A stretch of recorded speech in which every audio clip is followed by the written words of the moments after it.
what if you feel like you don't have the brain capacity for like learning these documents? Like, what if you feel like I can't learn these 200 plus pages? Okay, so I'll talk about that. Yeah. There's a book.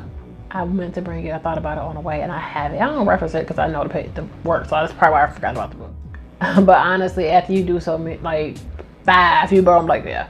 So you're not remembering word from word. You are giving them a high level of what that document is. First of all, well, unless it's a buyer's package, you know, they're going to be not as familiar with some of the documents. But we don't work for the title company. We don't work for the loan signing company. We are vendors. We're third parties. So it is their job to educate their client. The realtor, the escrow officer, your loan officer rather, they're supposed to be educating their clients. Sometimes I get the clients and like, oh, my loan officer went over everything. I understand. Other times, this is their first time seeing the paperwork. They don't even, you may be there longer, I would say, because they haven't seen the paperwork yet. So this is also in my confirmation text. Hi, did you receive your final documents, your closing disclosure, your settlement statement? Because you don't want to get there and they haven't seen anything, and you get there and their name is spelled wrong, or their closing cost is wrong. So those are the questions that I ask before I get there.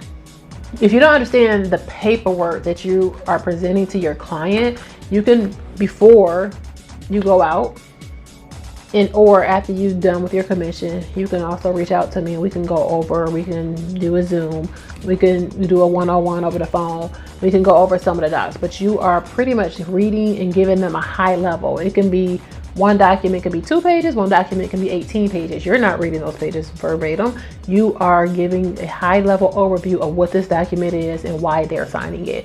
After you do, let's just say 10 closings, I would say you should be familiar.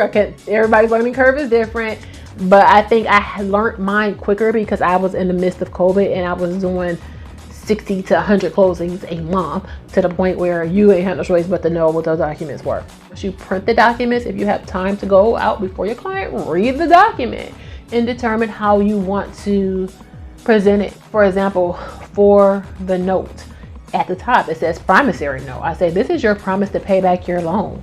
And I go over the main points of that document. Here is your loan amount.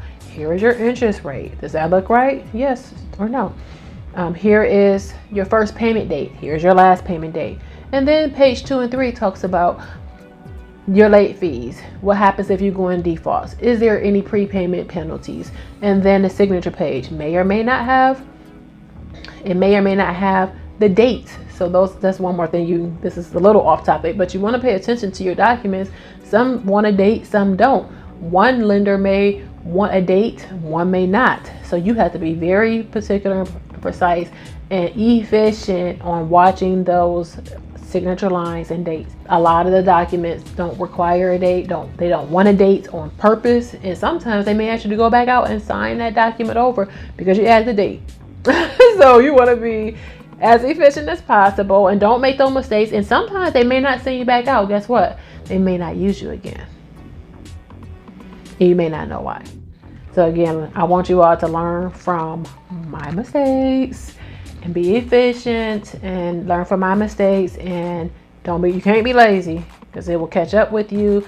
And also you want to just be as, again, precise. You want to plan, you want to pay attention and make sure that you're doing exactly what they are offering. But overall, if you don't know the paperwork, I would say take time to pre-read it before you go out. I would say take time to schedule a one-on-one with me and do a mock signing directly with me. Let me hear how you sound. Let me hear if you're giving them too much. Let me hear if you're spending too much time on a document, because honestly, I can do a real estate refinance. I don't care if it's 150 pages or 200. I can be in and out your house in 25 to 30 minutes, sometimes 15 minutes.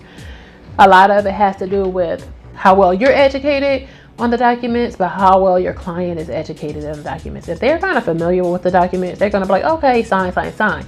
Others are going to be like, oh, I never seen this. Oh, what's this? Let me read it.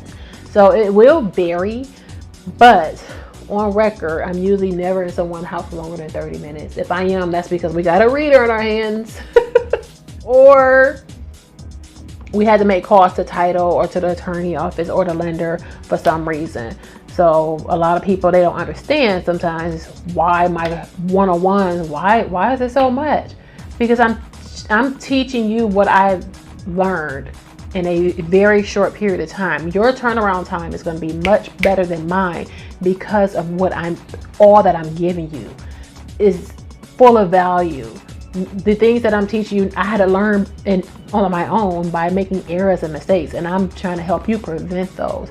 So you're getting all the gems, and guess what? You should be able to make that back in 1 to 2 closing at the most.